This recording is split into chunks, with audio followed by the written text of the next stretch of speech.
It wasn't that long into the modern Star Wars line that collectors started asking for concept figures, especially those based on the work of Ralph McQuarrie.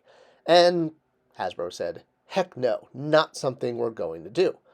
Now, if you don't know what I'm talking about with the artwork of Ralph McQuarrie, well, Google it. But yeah, if you recognize these images and they look Star Warsian, it's because, yeah, this was the concept art that George Lucas commissioned Ralph McQuarrie to do in order to shop the project around to studios to show them visually what it was going to look like on screen. And because of this early development work, Ralph McQuarrie essentially designed Star Wars, I mean, visually. Now, while you might recognize some of his designs as making it into things like Rebels, you can see a proto Chopper and Zeb there as the proto Chewbacca.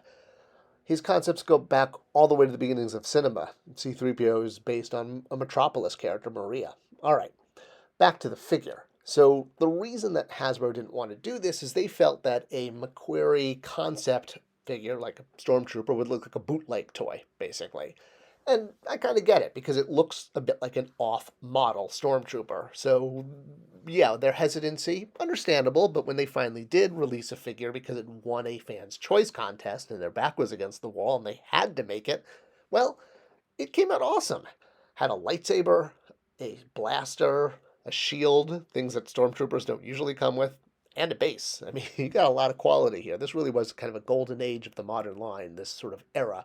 And getting the first McQuarrie figure was sort of part of that coolness of this whole era and how it really did lead to much bigger things when the full McQuarrie line was done for the 30th anniversary, where almost every major character in the franchise got their concept art created or used to make a figure.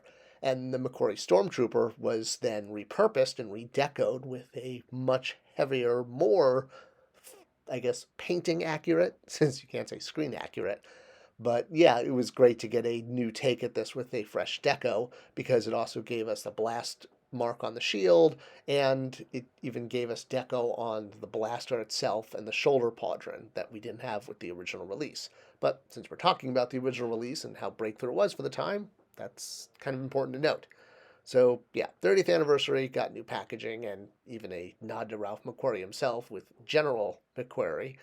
Yes, he is in Empire Strikes Back. But the figure was great for the time.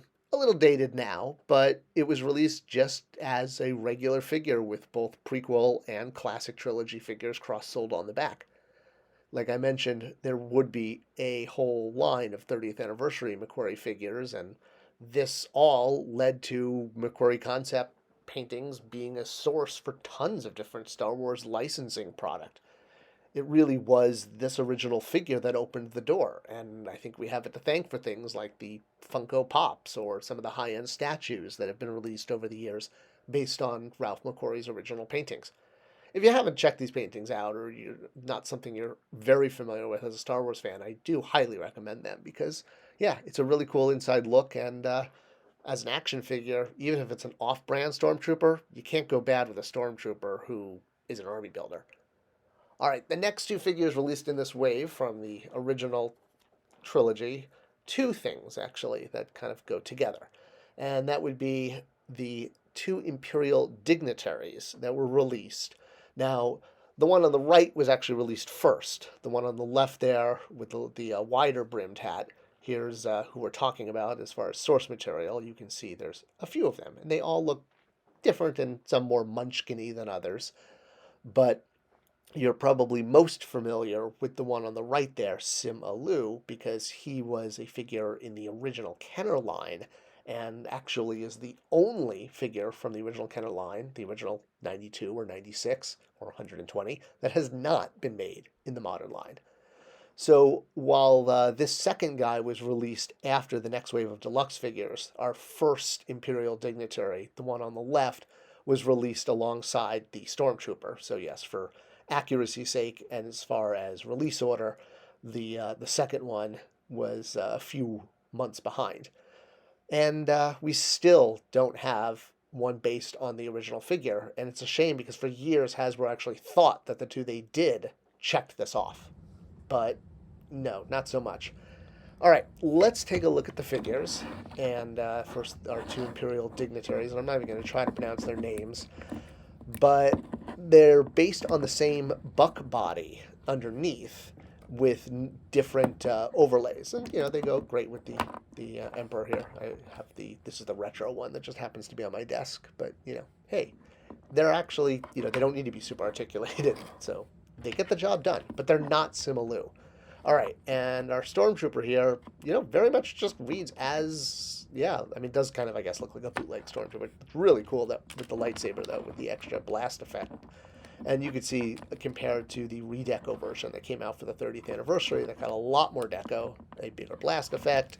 This one has deco on the actual blaster here. Let me pull out the blaster from the first current release, the one we're actually talking about.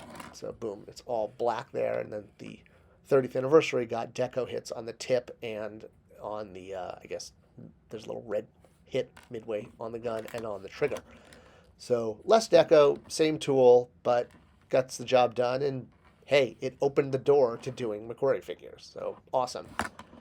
And, this one was still better. Even though these two guys held up getting Simaloo for years because Hasbro was convinced they did him, they were still great additions. And I should also add, the first one I actually picked up on my birthday, and I got to the aisle too late. Another collector had it, and I showed him my driver's license that it physically was my birthday, and he was nice enough to let me have that one. So I really appreciated that. I still remember that as one of my fondest toy collecting memories. So hoping to still see Simaloo in the modern line, but at least we did get some Imperial Dignitaries. The chance of getting more, anything could happen. It's a long way to Tatooine.